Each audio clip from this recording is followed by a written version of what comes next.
படைத்தான் இறைவன் உனையே, மலைத்தான் உடனே அவனே.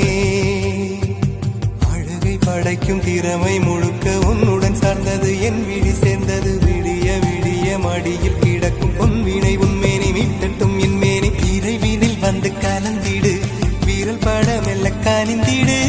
உடல் மட்டும் இங்கு கிடக்குது, உடன் வந்து நீயும் உயிர் கொடு. பல்லவன் சிற்பிகள் அன்று பண்ணிய சிற்பத்தில் ஒன்று,